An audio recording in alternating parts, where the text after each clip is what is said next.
Huawei's Mate 20 Pro comes with a curved display and a lot of features, but its triple camera setup at the back requires a separate video. So here we are. You're watching India Today Tech. I'm Rahul Sethi, and in this video, I'm going to tell you all about the Mate 20 Pro's rear camera setup and what all it is capable of. Now let's start by decoding what's all at the back side. On the top left corner, you see a dual LED flash, and beside that is the main sensor that has 40 megapixel resolution and an f1.7 aperture. This is a great combination to click detailed photos in even low light scenarios, and we'll show you all the samples. At the bottom left corner, you get the telephoto camera that has an 8 megapixel sensor and gives you 3 times magnification. It also works in combination with the 40 megapixel camera when it is reduced to a 10 megapixel resolution to give you up to 5 times of magnification, and we'll take a look at the quality as well. And on the bottom right corner, you get a 20 megapixel ultra wide angle camera that has 16 mm of focal length. In comparison, the main camera has a 26 mm focal length and the telephoto camera has an 80 mm of focal length. So you can see the range of the camera is from 16 mm to 80 mm, and in the camera app it goes from 0.6 times to 5 times. Now a major thing to note about 40 megapixel main camera is that when you're using it in the camera app, you cannot switch between ultra wide and telephoto cameras, and the reason for that is the ISP or the image processor on this one can take only this much amount of data at a time, and 40 megapixel is too much for it. So if you want to use all the 3 cameras at once or switch between them at the same time, you need to use the 10 megapixel resolution from the settings menu. But interestingly, there's a lot of difference in the amount of details these two can capture. In the normal mode, it would stitch probably 4 photos to make it a 40 megapixel photo, and while using the 40 megapixel mode, it will take a raw image that you will be able to edit on computer as well. Unless you're doing that, you won't be missing out much if you're using the 10 megapixel resolution on the main camera. Now it's a bit more complicated compared to phones that have just single cameras and are able to give you the similar results. I mean, iPhone XR uses a single camera.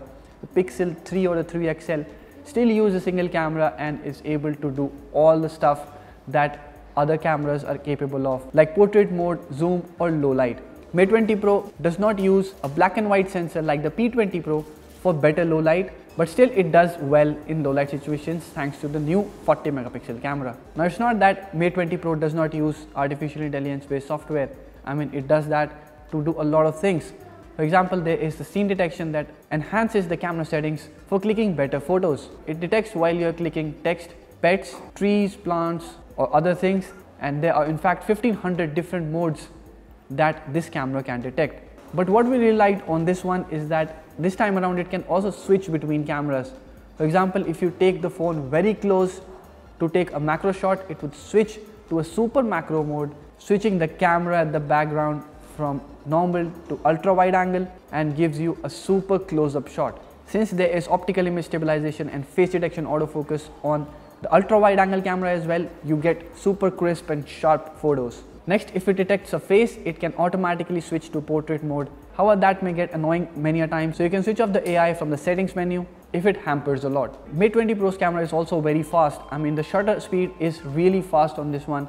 Huawei has put a trick on the volume rocker that allows you to take a photo without opening the camera app. So when the phone is in the lock screen mode, you just need to double press the volume down button and the phone will quickly take a photo without even opening the camera app. Although if we compare it with the photos taken using the camera app normally, you'll see there's a slight reduction in the quality, but then it's amazingly fast and you can capture a flying bird with that.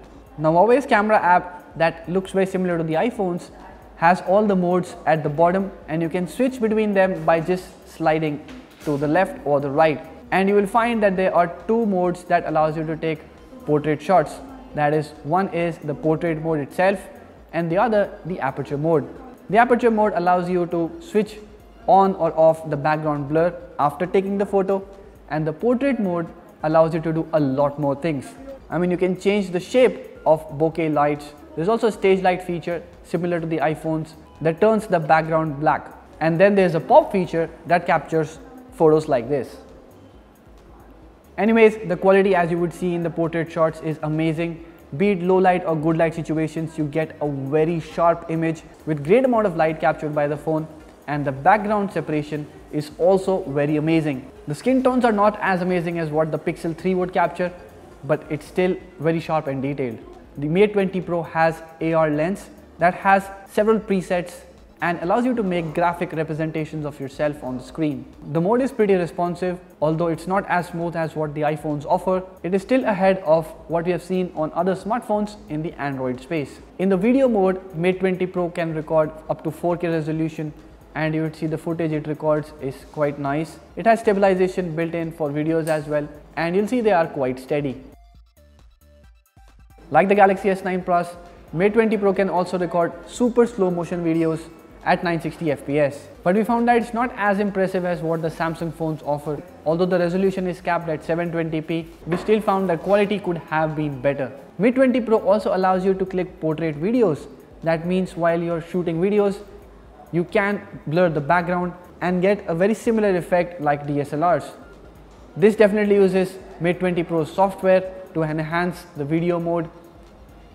So Mate 20 Pro may not have software as capable as the Google Pixel 3 or the iPhone XR. There are a variety of modes, and though you'll have to switch between them manually, unlike other phones that do most of the things automatically using software, the Mate 20 Pro still does a great job when it comes to capturing good quality and amazing low light photos.